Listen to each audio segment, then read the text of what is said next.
Hello everyone. Welcome back to one more vlog. And ఈ వ్లాగ్‌లో అయితే మీరు సాంబార్ పౌడర్ ఏ విధంగా చేస్తామన్నదైతే దీంట్లో చూడొచ్చు. ఎవరైనా బిగినర్స్ నాలాగా నేర్చుకోవాలనుకున్న వాళ్ళకైతే ఇది చాలా యూజ్‌ఫుల్ అవుతుంది ఈ వీడియో.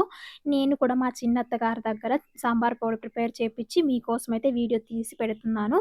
ఇది ఎందుకంటే నాకు నెక్స్ట్ టైమ్ సాంబార్ పౌడర్ చేసుకోవడానికి కూడా యూజ్ అవుతుంది. సో 2 విధాలుగా యూజ్ అవుతుందని, మీకు కూడా యూజ్ అవుతుంది, నాకు కూడా యూజ్ అవుతుందనేసి ఈ వీడియో అయితే చేస్తున్నాను.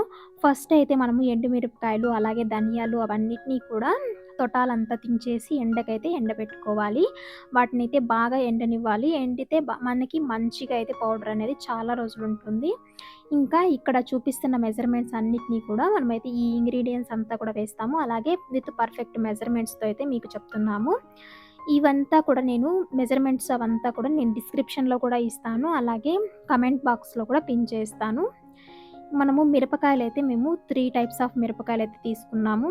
మామూలుగా కారం ఉన్నటివి, అలాగే బ్యాడియి, ఇంకా గుంటూరు మిర్చి అని ఉంటాయి కదా! అవన్నీ కూడా తీసుకున్నాము. అలాగే శనగపప్పు, ఉద్దిపప్పు, ఇంకా పసుపు, ఇంకొంచెం చెక్క, లవంగాలు, జీలకర్ర ఇవన్నిటిని కూడా తీసుకున్నాము. ఇవంతా కూడా మీకు మెజర్‌మెంట్స్ అంతా కూడా నేను కింద మెన్షన్ చేస్తానని చెప్పాను కదా! ఆ మెజర్‌మెంట్స్‌ని ఫాలో అయ్యి చేయండి. చాలా పర్ఫెక్ట్‌గా వస్తుంది. నేను ఆల్రెడీ సాంబార్ పౌడరు చేసి టేస్ట్ కూడా చేశాను. సాంబార్ అయితే ఎక్సలెంట్‌గా వచ్చింది. చాలా బాగుంది. అందుకనేసి మీకు ఇంత స్పెసిఫిక్‌గా అయితే చెప్తున్నాను. టోటల్‌గా అయితే ఇవన్నీ కూడా వేస్తామనమాట. మనము వీటన్నిటిని కూడా ఫస్ట్ అయితే మనము వేయించుకోవాలి. అంటే అలానే వేసుకోకూడదు కదా! సాంబార్ పౌడర్‌కి. ఫస్ట్ అయితే ఒక్కొక్కటిగా మనం పెనంలో వేసుకొని అయితే వేయించుకోవాలి. ఇక్కడ మేము అన్నిటిని కూడా చూపించము. అన్నీ వేయించేదంతా కూడా కొన్ని కొన్ని నేను అక్కడక్కడ కొన్ని కొన్ని క్లిప్స్ అయితే చూపిస్తాను. ప్రతి ఒక్కటి కూడా మనం మీడియం ఫ్లేమ్‌లో పెట్టుకునేసి ఈవెన్‌గా అంతలక్క బాగా వేగేటట్లయితే అన్నిటిని కూడా వేయించుకోవాలి. కొన్ని కొన్ని అయితే వేయించేటప్పుడు మనకి కమ్మని స్మెల్ ఒస్తాయి. అలాగే ఏవి కూడా మాడిపోకుండా అయితే వేయించుకోవాలి. మనం పర్ఫెక్ట్‌గా సాంబార్ పౌడర్ రావాలి అంటే ఈవెన్‌గా అన్నిటిని అంతలక్క బాగా వేగించుకుంటేనే అప్పుడే మనకి పర్ఫెక్ట్‌గా సాంబార్ పౌడర్ అనేది వస్తుంది. ఇక్కడ నేను కొన్నిటినైతే చూపిస్తున్నాను. వేయించడం అంతా కూడా. మీరైతే ప్రతి ఒక్కటి మనం అక్కడ చూపించిన ప్రతి ఒక్క ఇంగ్రీడియెంట్స్ అన్నిటిని కూడా వేయించాలి. ఇంకా కొన్నైతే మనకి ఇలాంటి జీలకర్ర, అలాగే మిరియాలు అట్లాంటివంతా కూడా మనకి వేగాయా లేదా అని ఎలా తెలుస్తుందంటే అవి సౌండ్ ఒస్తాయన్నమాట. టప్ టప్ టప్ అనే సౌండ్ ఒస్తాయి. మనము అంతవరకైతే అన్ని బాగా పేలేంత వరకైతే అన్నిటిని కూడా వేయించుకోవాలి. ఏమాత్రం గాని మాడిపోకూడదు. ఏది కూడా మాడిపోకుండా అయితే చూసుకోండి. మీకు మంట ఎక్కువైనట్లయితే కొంచెం లో ఫ్లేమ్‌లోకైతే చేంజ్ చేసుకోండి మధ్యలో మధ్యలో కావాలంటే. మెంతులు మాత్రం కొంచెం తగ్గిస్తున్నాము. నేను 50 గ్రామ్స్ తీసుకున్నాను. కానీ అందులో అన్నీ కూడా వేయలేదు. నీకు మెజర్‌మెంట్స్ అయితే అక్కడ చెప్పాను. అన్నీ వేసుకోండి సరిపోతుంది. ఇంకా చెక్క, లవంగాలు ఇవంతా కూడా ఒక 25 గ్రామ్స్ అంత వేసుకునేసి వీటిని కూడా ఒక 2 నిమిషాలైతే మీడియం ఫ్లేమ్‌లో అయితే వేయించుకొని పక్కన పెట్టేసుకునేద్దాం. ఇంకా ధనియాలు కూడా మనకి ధనియాలు వేయించేటప్పుడైతే చాలా కమ్మటి అంటే స్మెల్ అయితే వస్తుందనమాట. ఆ ధనియాల స్మెల్ చాలా బావుంటుంది. ఇంకా ఇంకొకటైతే మనము మిరపకాయలైతే వేయించేటప్పుడు అంటే నా బాధ్యతగా నేను చెప్తున్నాను. ఎవరు కూడా చిన్న పిల్లలు, అలాగే ముసలి వాళ్ళు ఉండేటప్పుడైతే మిరపకాయలైతే ఎవ్వరు కూడా దయచేసి వేయించకండి. ఎందుకంటే చిన్న పిల్లలు ఆ ఘాటుకైతే తట్టుకోలేరు. నేనే తట్టుకోలేకపోయాను కొద్దిసేపు.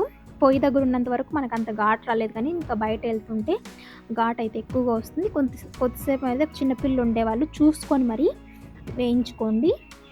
అలాగే ఈ మిరపకాయలు వేయించేటప్పుడు అలానే వేగించకుండా కొద్దిగా ఆయిల్ యాడ్ చేసుకొని వేయించుకుంటే మనకి ఇంకా బావుంటుంది. ఆయిల్ యాడ్ చేసుకొని అవి బాగా వేగాలంటే మనం 2 స్పూన్లు పెట్టుకొని కలుపుకుంటేనే మిరపకాయలు ఎప్పుడు బాగా వేగుతాయంట.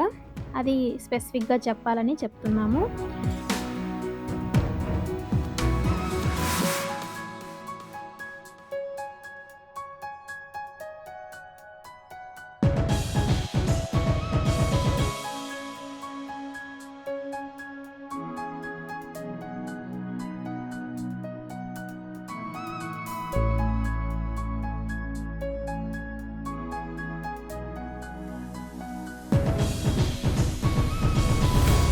ఇక అన్నీ వేయించుకున్న తర్వాత లాస్ట్‌లో అయితే ఇంగువను వేసుకుందాము. అప్పుడైతే కొద్దిగా ఆయిల్ వేసుకొని 2 చుక్కలంతా ఇంకా ఇంగువనైతే యాడ్ చేసుకొని దాన్ని కూడా వేయించుకునేసి మనము అన్నిటిని కూడా ఈ విధంగా ఒక వెడల్పాటి గిన్నెలో కానీ, దేంట్లో కానీ అయితే ఆరబెట్టుకోవాలి. ఇవి కొద్దిగా ఆరిన తర్వాతే మనం మిషన్‌కి ఎత్తుకొని పోయి ఇవ్వాలనమాట. అలాగే మనము ఎండుమిరపకాయలన్నీ కూడా అది క్వాంటిటీ చాలా ఉంటాయి కదా! పెద్ద బాక్స్‌లో అయితే పట్టవు కదా! అందుకనేసి ఈ విధంగా దంచేసుకుంటే మనకి కొంచెం తగ్గిపోతుంది. అప్పుడు బాక్స్‌లోకైతే ఈజీగా పడతాయి.